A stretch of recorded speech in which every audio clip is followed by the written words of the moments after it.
This is not threat whispered in private. This was a warning delivered on camera for the entire world to see it. Iran's supreme leader, Ayatollah Ali Khamenei, he looked straight into the lens. There was no hesitation, no ambiguity, and then he said it.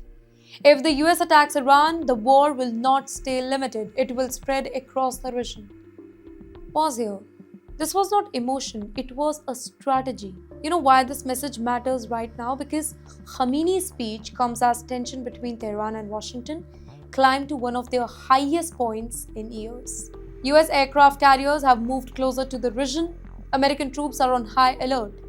Military deployment are being publicly highlighted.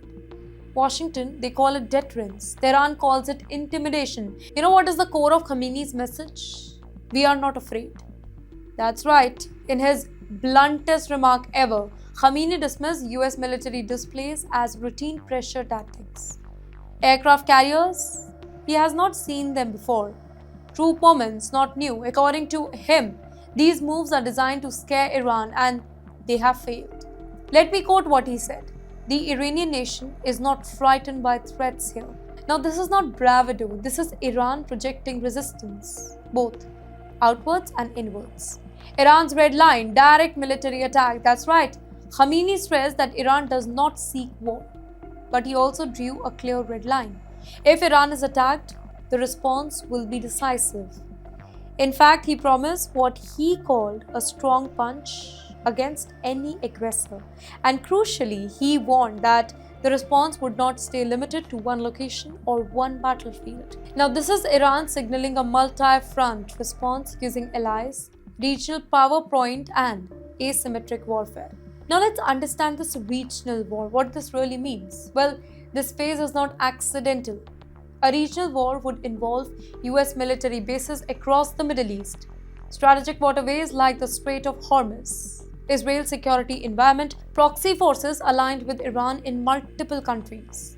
In other words, escalation would not be contained here. Basically, Khamenei is telling Washington, you may strike Iran, but you cannot control what follows. Then comes the accusation that raised the eyebrows here.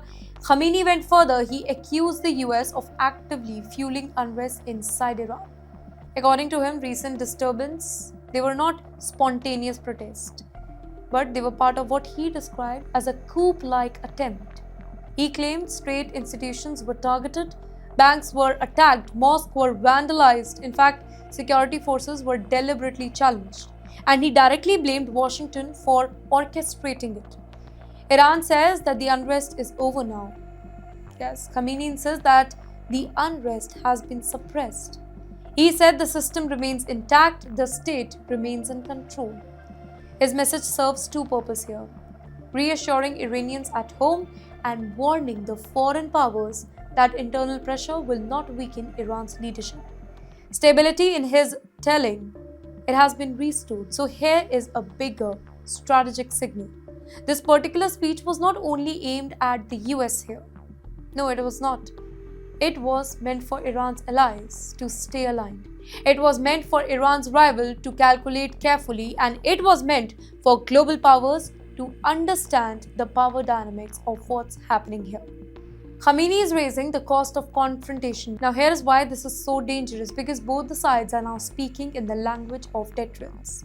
The US shows military strength, Iran responds with warning of expansion. And history shows deterrence can fail when misread. One incident, one misjudgment, and one escalation. That's all it takes.